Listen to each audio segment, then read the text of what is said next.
ليكن يومك للشعب مدادا ليكن حبك للأرض مداد قلم أنت فكم عبرت عنا وبنيت المجد أطوار. Umar ibn al-Khattab, he's doing his night patrol. As I told you, night patrol. And he's going through his city and he notices there's a tent there that wasn't there before. This shows you, brothers, this is a person who is aware of his environment and his people and his community. We can go think new buildings, new people come in and out of our community, we don't even know. New arrivals come and go. Some of the saddest aspects, people lie dead in their houses for weeks. Nobody knows. No community anymore, brothers. Umar ibn al-Khattab, night patrol. He sees there's a tent there that there wasn't there before. And he hears a crying coming from this tent, a painful voice coming in. And so he goes to the tent and the man of the tent comes out. He said, what's going on? He said, my wife is giving birth. And this was a poor family. He didn't know who the man was. He didn't know this was Amir al-Mu'mineen. And so what happens is that Umar, okay, and the man said, and Umar said, is anyone tending to her? I said, no one is tending to her. No one is tending to her. He ran home.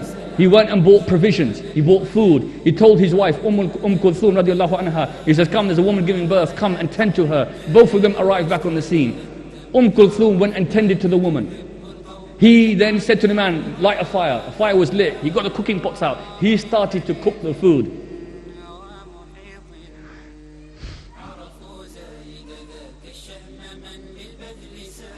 And then Kulthum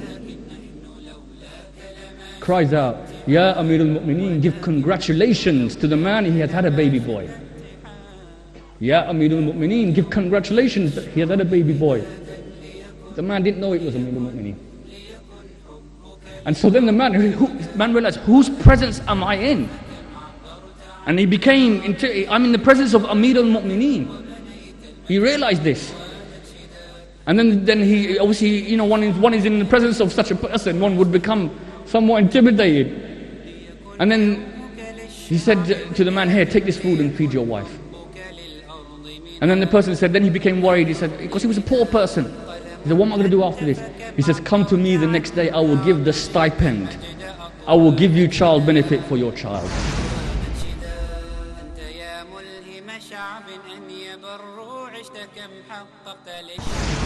Urwa says, I've seen all these leaders, the people just forced, compelled to listen to them. But this leader and his followers, I'm startled at these followers. I've never seen such followers in my life.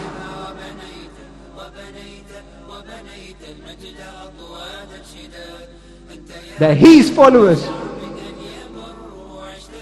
that if he was to spit, they would fight one another to grab his saliva and rub it on their faces. If he used to make wudu, they would fight one another to catch the remnant of the water that fell from his blessed face. And if he was to speak, they would lower their faces, lower their heads in respect and love and reverence towards the Prophet Muhammad sallallahu alaihi wasallam. I've never seen such followers in my life.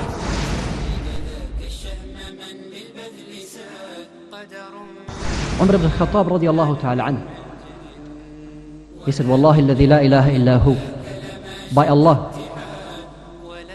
the one who deserves no worship except him. When the verses of the Quran came down, Ya ayyuhal ladhina amanu, la tarfa'u aswatakum fawqa sawti an-nabi. O you who believe, do not raise your voices above the voices of the Prophet sallallahu alaihi wasallam. He said, by Allah, I never raised my voice above the Prophet sallallahu alaihi wasallam after that day. To how many times Rasulullah sallallahu alaihi wasallam said, repeat what you just said, Ya Umar. He said, I was shy that I raised my voice in front of the Prophet sallallahu alaihi wasallam.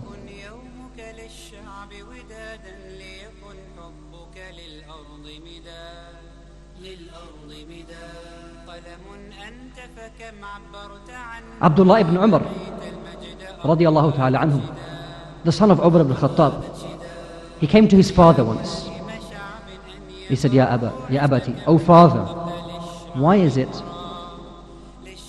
that you love Usama ibn Zayd more than I? I am your son.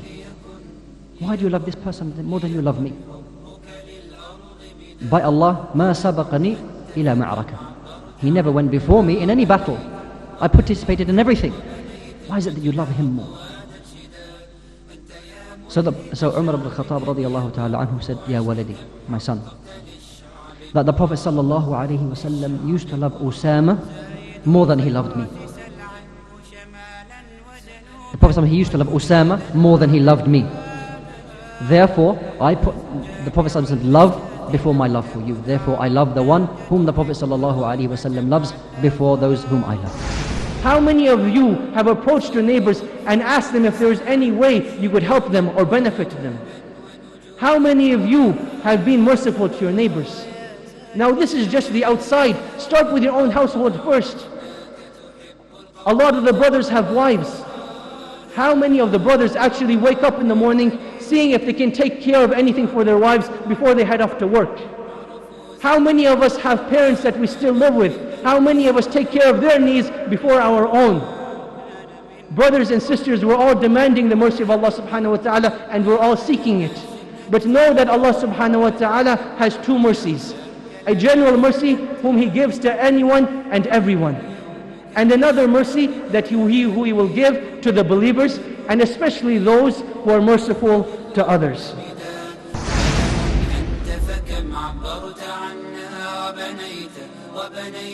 وبنيت المجد أطوادا شداد أنت يا ملهم شعب أن يبر عشت كم حققت للشعب مراد